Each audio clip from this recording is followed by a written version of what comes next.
Welcome to తొలి వార్త. ప్రజల కోసం ప్రజల పక్షం వార్తలు చదువుతోంది మీ మాధురి. విజన్ 2047తో మహబూబ్ నగర్ అభివృద్ధికి ప్రణాళికలు.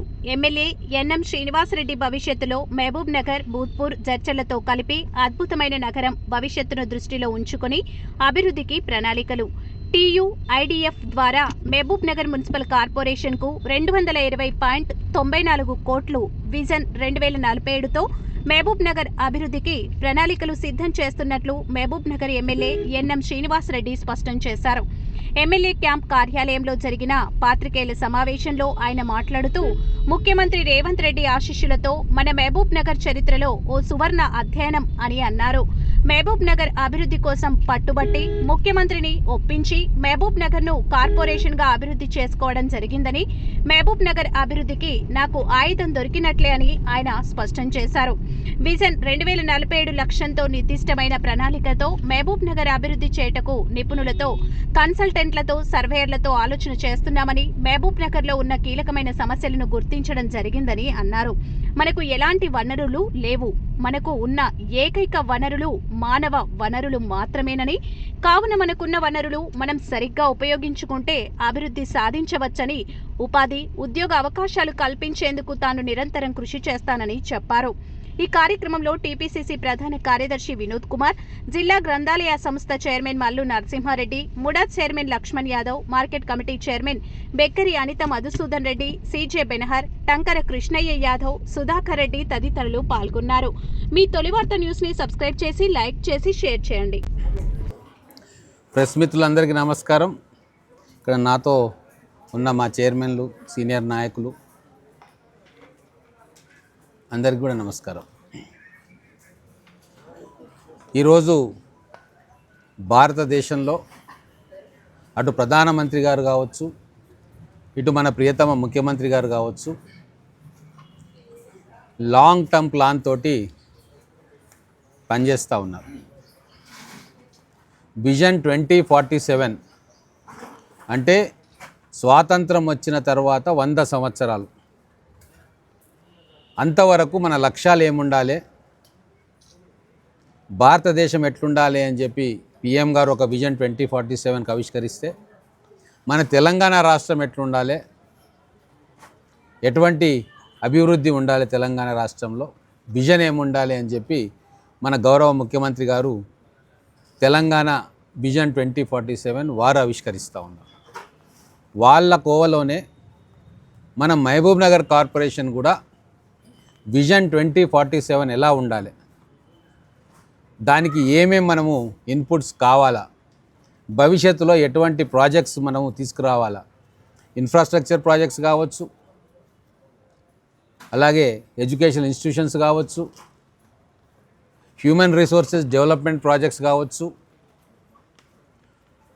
ఎన్విరాన్మెంట్ ఇంపాక్ట్ ప్రాజెక్ట్స్ కావచ్చు, వీటన్నిటినీ కూడా 2047 లక్ష్యంతో రాబోయే 30-32 సంవత్సరాల్లో మహబూబ్ నగర్ కార్పొరేషన్, ఈ పట్టణము, ఈ చుట్టుముట్టు ప్రాంతాలు ఎట్లా అభివృద్ధి చెందాలి, ఒక నిర్దిష్టమైన ప్రణాళికాబద్ధంగా ఎట్లా మన మహబూబ్ నగర్ పట్టణాన్ని అభివృద్ధి చేసుకోవాలని చెప్పి మేము కూడా ఆలోచన చేస్తూ ఉన్నాం. ఆ ఆలోచనలో భాగంగానే మనం ఇప్పుడున్న మహబూబ్ నగర్ పట్టణంలో ఉన్న కీలకమైన సమస్యలను ఐడెంటిఫై చేయడం, భవిష్యత్తు గ్రోత్కి అడ్డంకులుగా ఏమేమి సంభవించవచ్చో వాటిని ఎట్లా తొలగించుకోవాలో అని చెప్పి ఎక్స్పర్ట్స్ తోటి, సర్వే ఏజెన్సీస్ తోటి నేను ఎమ్మెల్యే అయిన తర్వాత నుంచి కసరత్తు మొదలుపెట్టినాం. కన్సల్టెంట్స్ని పిలిచి సర్వే రిపోర్ట్లు ఇప్పించినాం.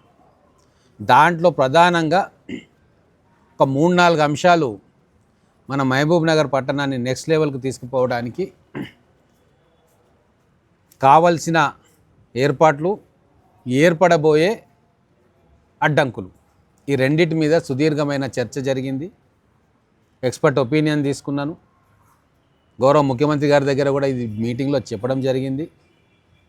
మా నాయకులతో కూడా నేను షేర్ చేసుకున్నాను. ప్రధానమైన అడ్డంకులు ఏంటి అంటే, నగరంలో ట్రాఫిక్ సమస్య ఒకటి, నేషనల్ హైవేస్ పక్క నుంచి పోతున్న మొబిలిటీ ఎక్కువైపోయింది. ఇక్కడ ఇండస్ట్రీసు, రీసెటిల్మెంట్సు, సెటిల్మెంట్సు, కాలనీ గ్రోత్స్ ఇబ్బడి ముబ్బడిగా పెరుగుతూ ఉంది. కాబట్టి ట్రాఫిక్ని కంట్రోల్ చేయడానికి భవిష్యత్తు కోసం మనకు ఇంకొక బైపాస్ రోడ్ అవసరం డైవర్షన్కి అని చెప్పి ఆలోచన చేసి అందులో భాగంగా దానికోసం కేంద్ర ప్రభుత్వ సహకారం తీసుకొని దానికి శ్రీకారం చుట్టడం జరిగింది.